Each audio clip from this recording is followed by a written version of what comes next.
Tell me what the hell are you scared of when in the end the only thing Where's that's the love? saying Right here on love's this in the podcast. way.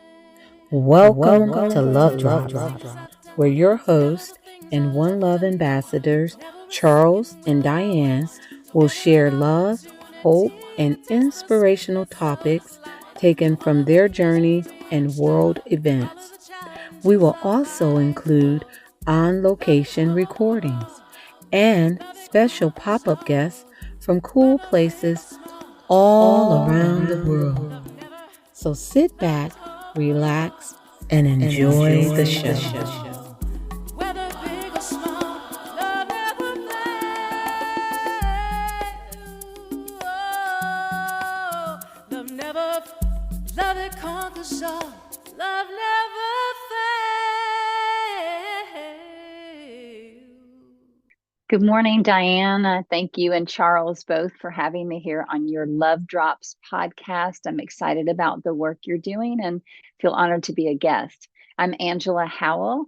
I'm the author of the best-selling book, Finding the Gift: Daily Meditations for Mindfulness. My background is corporate sales. I was in marketing. I worked and chased money, thinking that was going to be the cure to life, and ended up disabling myself from my cush job, wondering what the heck I was going to do for, with the rest of my life. But in the midst of that really trying time, these metaphors started coming in. Um, Strange place. I could look at an animal or the clouds in the sky. Anyway, I wasn't intending to write this book, but this book developed through a lot of journal writing. And so here we are today. I joke this is the second half of my life. The first half was the corporate side, and now I am exploring my creative talents and the things that I feel called to do. So I'm a mother of one son who is almost 27, and I have been married to the same man twice. Um, that's an interesting story. That would probably be a whole nother podcast, but I like to joke he's my first and third husband, hopefully the last one too. And we have a few cats. If I get to know you a little bit more, maybe I can give you a number. But for right now, we just say we have a few cats. We have that sign on our forehead that says, to the unwanted and unloved, we'll take you, and they find us. So my husband and I have both grown up in the Nashville area. We live in a suburb just outside of Nashville. And as I mentioned, I was in corporate sales, and I overworked. I didn't listen to my body, and I was dealing with extreme burnout, but I kept pushing because I didn't know what else I could do. And I had grown up believing that money was the key to happiness, which I found out it wasn't when I kind of reached the pinnacle of where I wanted to be I actually had defined three things when I was about 15: get rich, get love, and get thin. And I always joke when I'm talking, don't write that down. Those are the ones that didn't work. Wait till I share the ones that did. But anyway, in that season, right before publishing the book, my body was breaking down, and I had quit once. I quit in right after September 11 happened in 2001. It was a wake up call. My son was 4, and I felt like I was missing out on a lot of his life. And I'd never wanted to be a stay at home mom. I was kind of the workaholic type, but I quit. And for about a year or two, stayed off, but then life changed. And rather than being obedient to following sort of this call of my heart that was mysterious, like, sometimes you only get a little bit at a time. And I wanted the whole map. I wanted to know that paycheck was coming every other Friday. And I went back, and it wasn't very long into it, a couple months into it, that my body completely went into breakdown mode. And we don't have time to go into all the details, but it significantly impaired me and led to many surgeries and a long season of physical therapy and rehab. But during that really awful, challenging time, I started seeing these metaphors. And I'm not kidding. I could look at a pattern in a rug and get some spiritual download. I drive through a car wash, which is one that I love to share a lot. That's March 7th in my book. And to come out the other side with this major spiritual awakening. And I thought, is this happening to everybody? So I started jotting them down, handwritten in journals. And I put keywords in them so that I imagined even in the beginning that I would digitize that so that I could go back and reference this handbook for life that was coming to me. I had no intentions to write a book, but somewhere along the journey, I felt, God nudge, yeah, and these aren't just for you. You have to share. And I like to joke that God is a nag because I said, oh no, I'm not. I'm not sharing my journaling. I'm not an author. What do I know about publishing a book? But God does kind of come back and nag a little bit. And so I did. I was obedient and published the book in 2015. And I'm a speaker as well. And I had a big speaking event that year. And that was the kind of the big push to, get it on that table. And so that's where that came from. And yeah, they continue. So after a couple of years, the book, did fairly well. People said, when is there going to be another one? And I'm like, these metaphors do keep coming. It doesn't seem like they're stopping anytime soon, but it's hard work to put a book together, especially a book of 366 small essays with the keywords the way that I have it in the back. So you can research, like maybe you're feeling, some depression or some grief. I have every entry linked to a host of keywords so that it can be read by topic, by title, and by date. So it's a bit of a challenge to get all that together. But anyway, so every Tuesday I publish a new meditation for my readers, and through that I am slowly working on the second book. But I think today the email that came out, we're recording this on a Tuesday. The email that came out today was the 222nd, maybe. So, I need 366. So I'm 2/3 of the way there of the second book. So, but in the meantime, people can tune in on Tuesdays. And of course, if you don't have the book, they can grab the book. So that's kind of how the book came about. It's been a fun journey. That is awesome. So besides the book, you do coaching, right? You do or Yes, and yes. and painting. So this find your gift journey has like evolved into many a thing. So it evolved into a book, it evolved into art, it evolved into a business, where you have clients. So do you want to speak on that a little bit? Definitely. Finding the gift has a couple of different meanings for me. So when I was in the corporate world, I had no idea what my gift was. Like I said, all I knew to do was grow up and try to make money and to avoid some of the hardships I saw my parents go through in life. And so, finding the gift for me is, first of all, looking in every situation for the gift, even when it's gift wrapped in an obstacle. So we can be finding the gift in any season of life, really, because life is life and there's always challenges.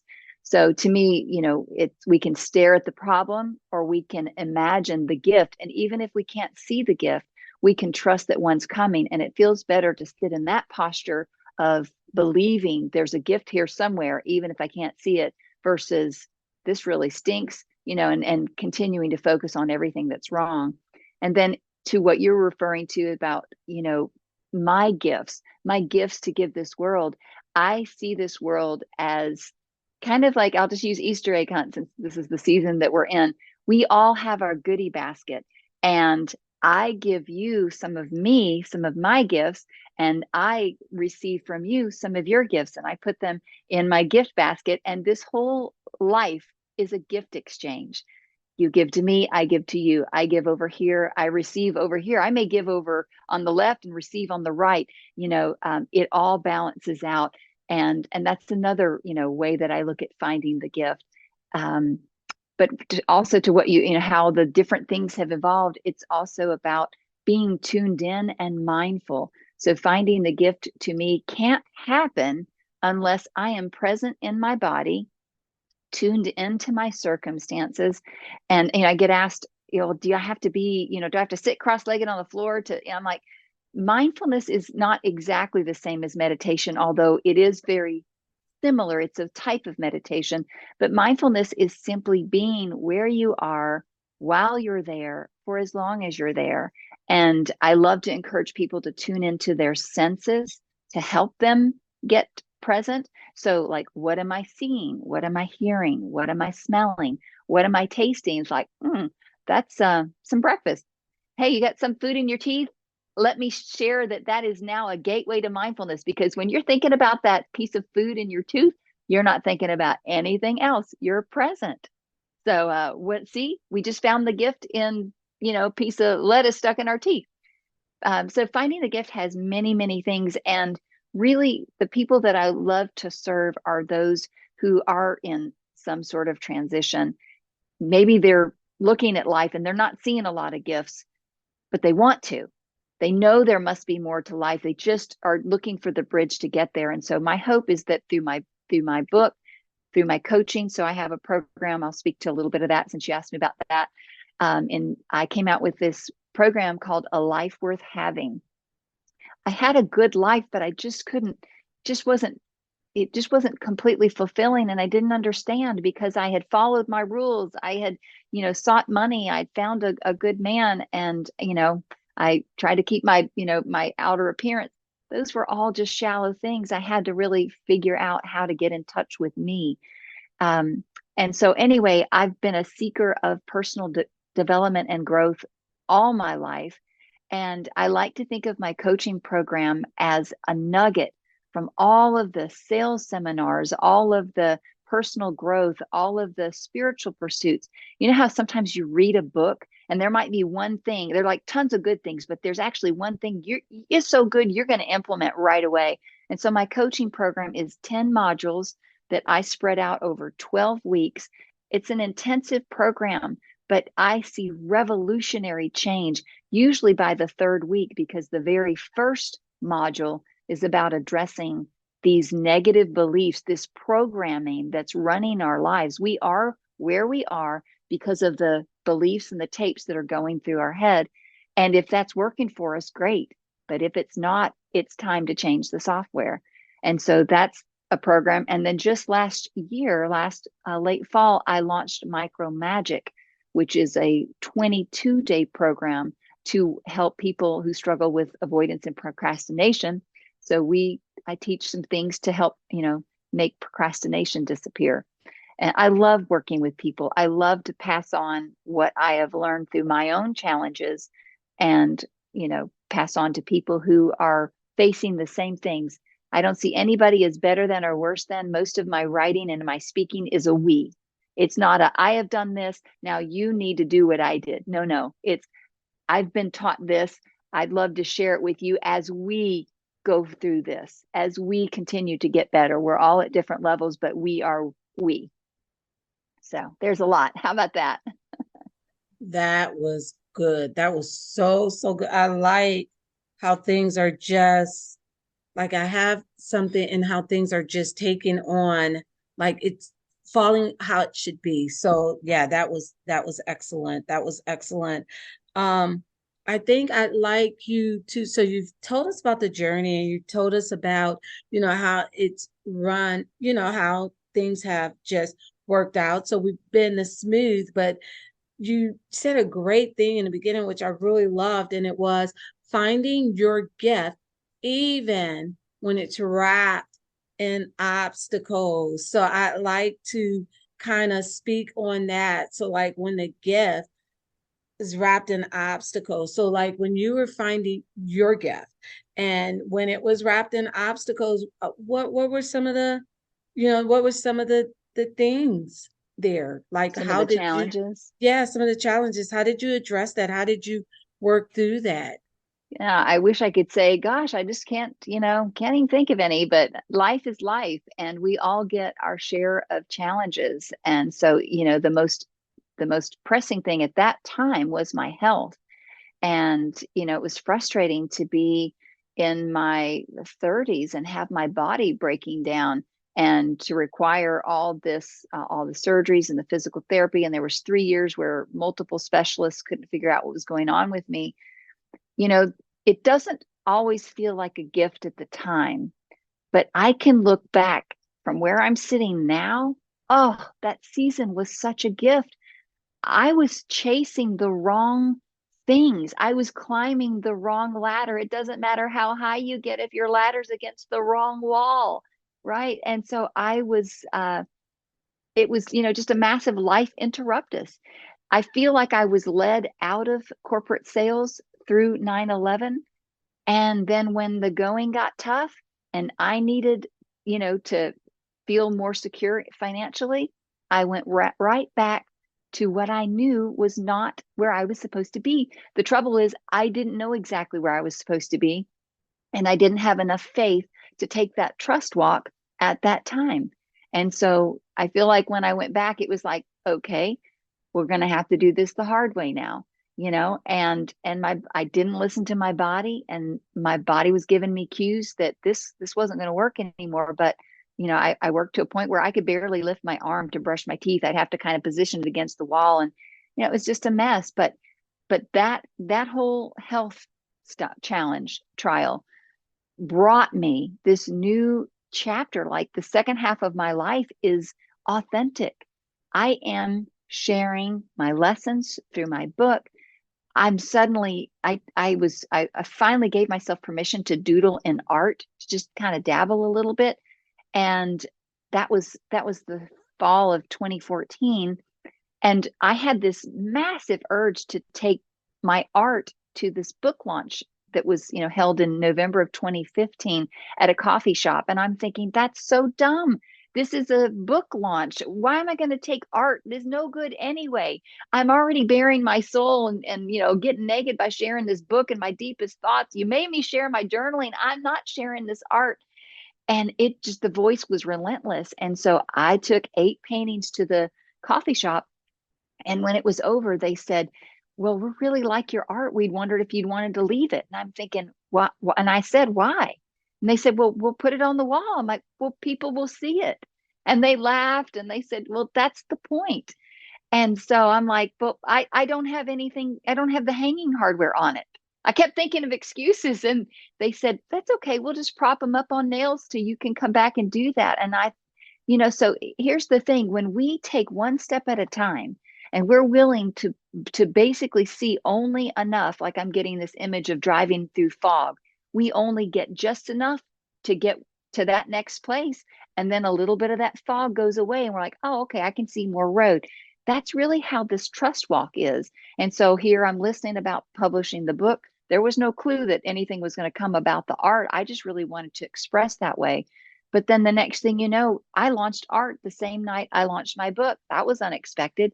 And then I ended up doing a talk a year later in a gallery to a group of artists. So I wasn't thinking anything about the gallery, but I brought some paintings to show the artists just as a point of connection.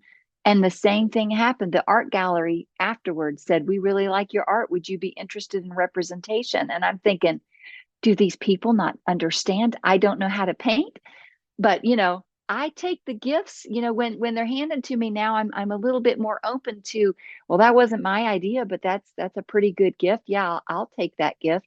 And so it's really a combination of listening, trusting, and acting, and then listening, watching for the cues, not having to understand how this whole thing's going to shake out, but being bold enough to move forward with the amount that I've been given, trusting that more will be revealed.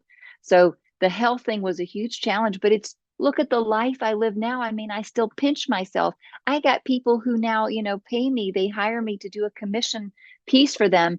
And what a blessing to be able to make something based, to take a dream that they have kind of in their mind and bring it forth on canvas. I can't even believe this life that I get to live, but that is through finding the gift. And does it mean there's no challenges today? Of course not. I could list several challenges that are significant that we're walking through today. And I get to choose how I look at that. Do I want to look at that as a hardship? Do I want to get down about it? Some days I have my bad days too, and I do. But other days I have to just say, well, at least this is good, or at least this part's working out. And what else is working out? Because when I look at my life as a whole, most things are still pretty good. Yes, I could focus in, but I've got this thing where I can get tunnel vision on a problem. Well, then everything feels bad. It's because my vision has gotten too narrowed in. I have to widen my perspective again, so I see the whole picture and I see all the blessings too. Can't just can't just have tunnel vision on a problem, or life will not feel good. Anyway, that was a long answer to your question. I hope I touched what you wanted to hear.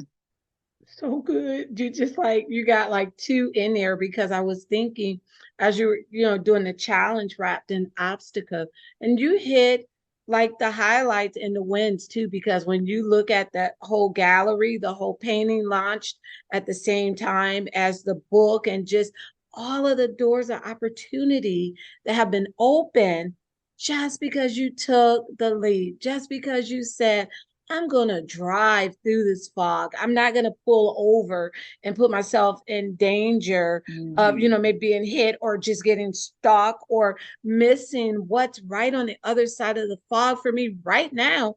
But I can't get it unless I drive through the fog. And if I let the fog pass, it's not going to be there anymore. So I'm going to drive through the fog. I love it. Oh my goodness. I'm getting like all kind of good. Oh, that's awesome. And if we Oh, have you any give male me. listeners, I just remembered my son was a big football player, and I remember how he was coached, when they're driving and there's two players against each other, the one that keeps their feet moving is the one that's going to, overcome in that situation. So there's a more masculine metaphor, but yeah, we've got to keep our feet moving. Now, sometimes there is a time for rest, but in this kind of, what we're talking about here, yeah, it's keep the feet moving, even if it's small steps, if it feels like you're just treading, and not making traction. The energy of moving forward will propel us forward eventually. You are so true. I think my mantra is this too shall pass. So even when it's really, really good, I say this too shall pass. Even when it's really, really challenging, I say this too shall pass. I do not get stuck in it. I let it all flow. I'm learning to embrace it. So the grief, you want to repel grief, you want to protect yourself from the grief. But as we talked about earlier, that grief a lot of times open other griefs, and the other griefs that they open a lot of times because it's things that you need to still work through. So you say, oh, hey, I did that, got over that, I'm through that, hey, chat.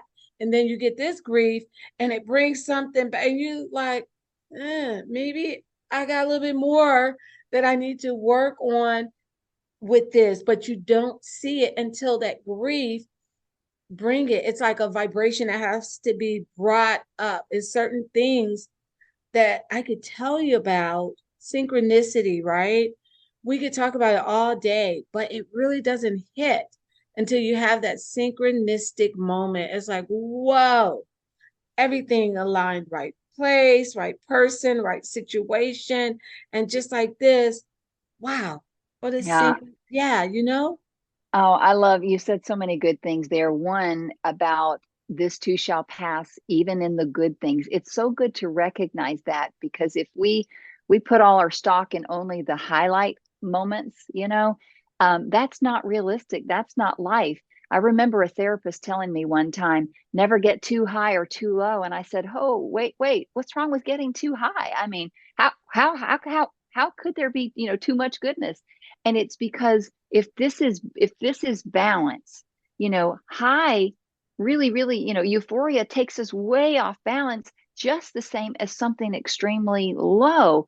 And so, I never heard that concept before. And it's really about kind of keeping in a closer, I guess, range of movement with my energy, with my emotions, so that I can remain stable in all things, in the good things and in the trying things.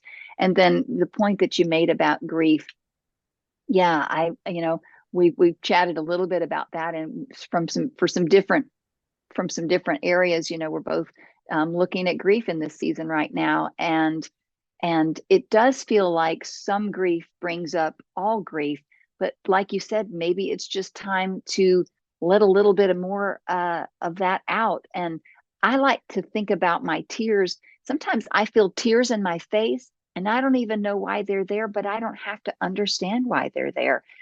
Tears need expression, they need to come out, and I will give way to tears when I feel that. And sometimes I never really understand I can imagine, well, was I crying for this? Was I crying for this? Doesn't really matter. It's just part of the human experience to grieve. And, I was talking with someone over the weekend that's just, going through a hard time. And she just feels like, I've lost the last 3 months. I'm right back where I was. And I'm like, no, no. Growth is a spiral staircase where we may revisit something, but we're not back down here. We've climbed a stair, a flight or two, and now we're up here. We didn't lose all of that. We're bringing all of that knowledge with us. And now we're just experiencing this, at a different level. And it doesn't mean the pain won't revisit us, but we bring everything we learned with us, to I don't know, bring another level of healing through.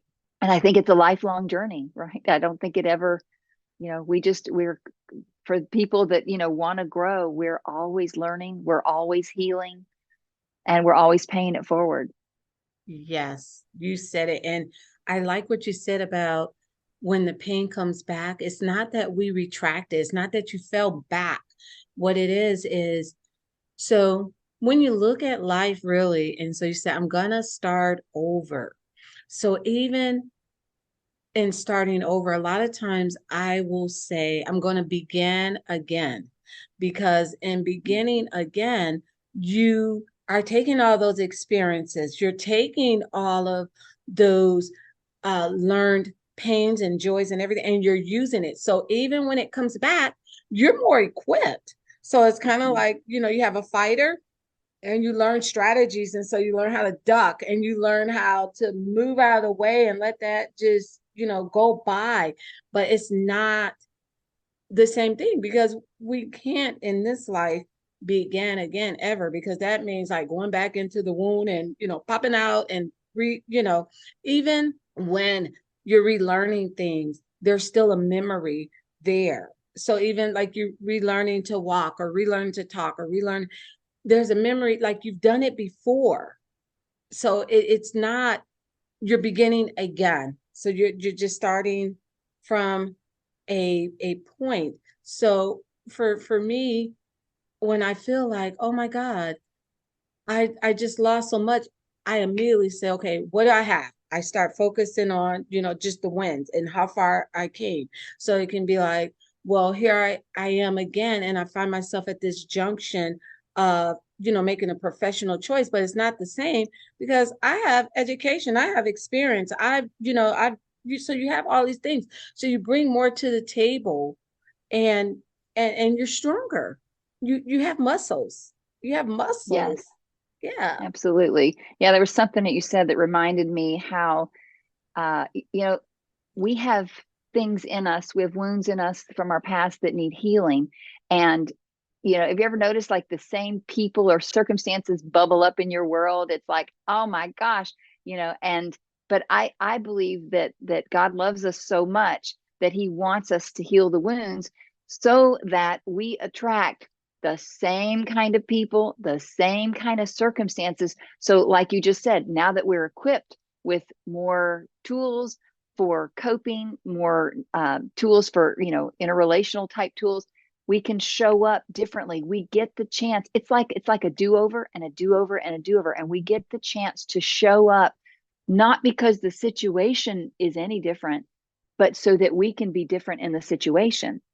And when some people, here's an opportunity to find the gift. When some people say, I just don't understand why every boss I ever have is blah blah blah, and it's like, it's because God loves you so much that he wants to give you an opportunity to show up to that kind of boss differently. And then you can walk away and wow, I have grown. It's only through these benchmarks that we even get to measure progress and growth, and have gratitude for the journey in that way. So anyway, that you said some good stuff, made me think about that. No, that was so good. And I'm loving this dialogue. And I think I'm finding a gift because as we go on, so probably like in around June, I'm looking to shift the format a little bit. And to be honest, this is the first time that I've had this like back and forth. Even though I'm gonna cut Oh, me out and you're gonna hear you and me, it's the same format. But what this is doing is saying, you know what? I am going to start looking at this in a way where, like on the podcast, it's going to be conversations. So, like when we do the love drop, we're going to just start having conversations. And I never really thought about it until we started having this conversation. So, I think it's going to be, I think when we kind of change our platform in June, I think we're onto something here as to where it's going to be like a conversation and not so much where like we speak and then we bring on our guests and our guests just speak through, because this is has been so beautiful.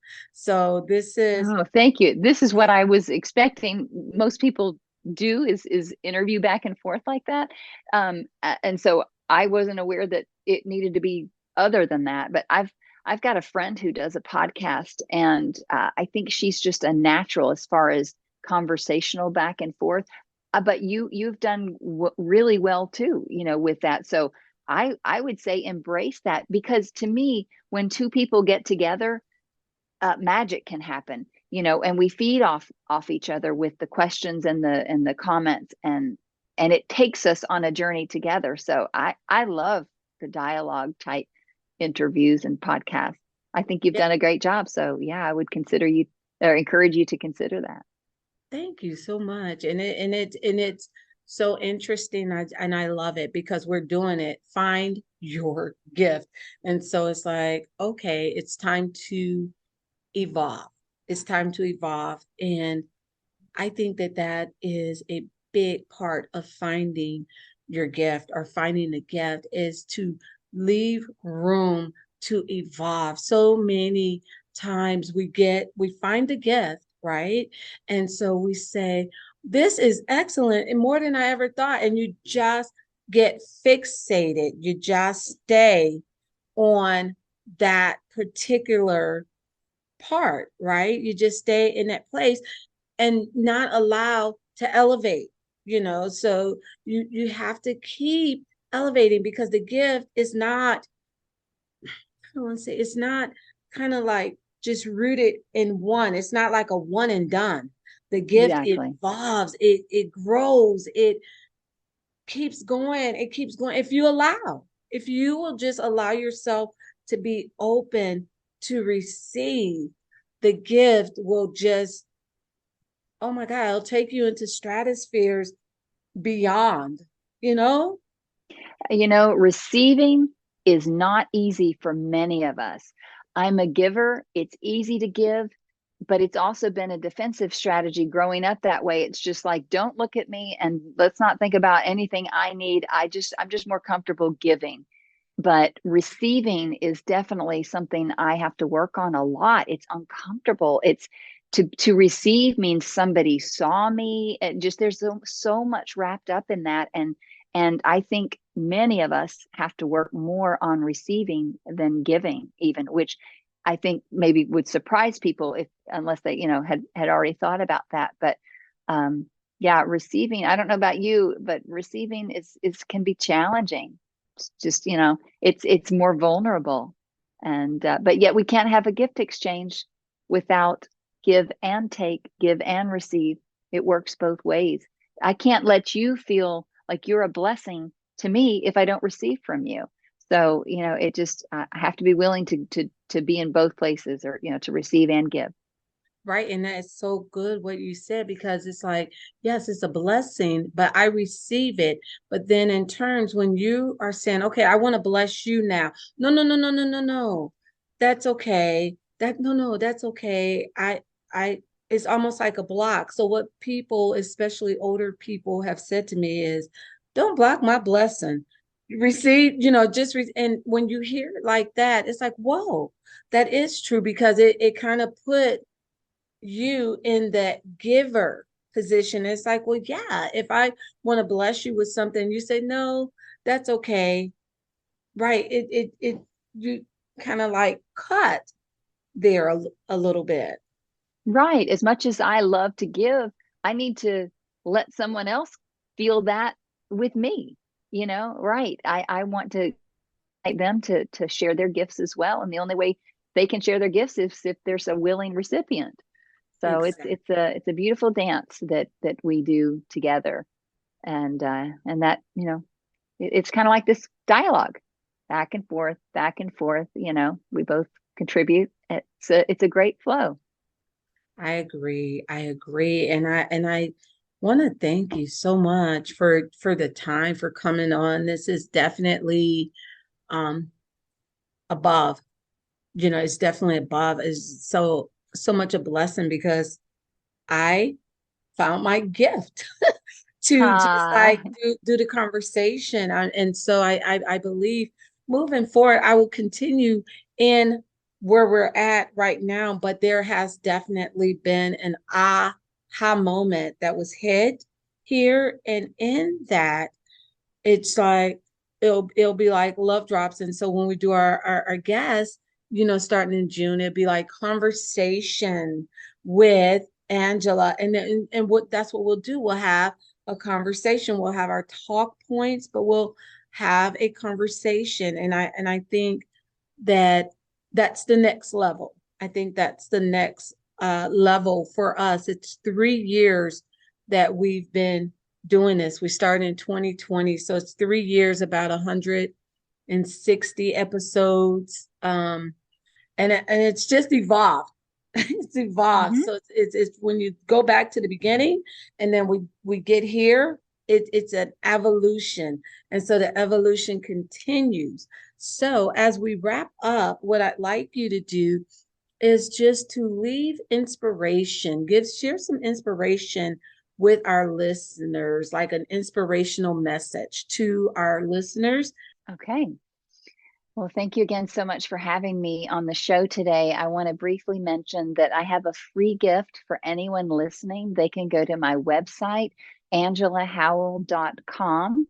And at the bottom, there's an option to get Angela's free ebook, 10 Secrets to Finding the Gift. So I'd love to thank you for checking out my website by giving you that. And that also subscribes you to my weekly meditations on Tuesdays. So there's that. And there's also a couple of other things that you can subscribe to at angelahowell.com/links. I'll just mention that. I do have art, so I have a separate newsletter just for art updates. And I'm hosting my first artist retreat for women this fall. So again, like you said, it just evolves. So if you happen to be a female artist, check that out under the art tab on my website. So to leave you, I thought today I would read out of my book in Finding the Gift. And I trust the synchronicity. We've mentioned that. So I've just turned to February 28th. I won't read the whole thing, but I will just summarize it. Oh, you want me to read the whole thing? Okay. This is thankful for lead ponies. The best way to get me to do something is to show me someone who's ahead of me doing it faster and better. I joke with my husband that he's often my lead pony anytime we're walking somewhere. Without thinking, I let him get a few paces in front of me and then I keep step with him as my guide. I don't always have it in me to lead the way. Some days my absolute best is just keeping up. What good would a leader be if she didn't have a follower? The nice thing about a good marriage, friendship, or business partnership is recognizing each person's strengths and limitations and maximizing the synchronization of both parties' efforts. No wonder from preschool on we've been graded on how well we play with others. Cooperation and coordination of efforts are important at all ages and in most endeavors. Thankfully, we've all been given different skill sets, so individually, we don't have to be all things to all people. Self-awareness is key. Knowing where I would excel is as important as being able to admit where I need help or which tasks to delegate to someone more gifted in that area than myself. I'm going to pause for just a minute and say there's so much synchronicity in this because we've been talking about the gift exchange. Okay, I'm continuing. I am grateful for the give and take, the push and pull, the blended efforts in my life. Who acts as a lead pony in your life, prodding you forward, encouraging you, and showing you what is possible? Show them some gratitude today, in word or in deed.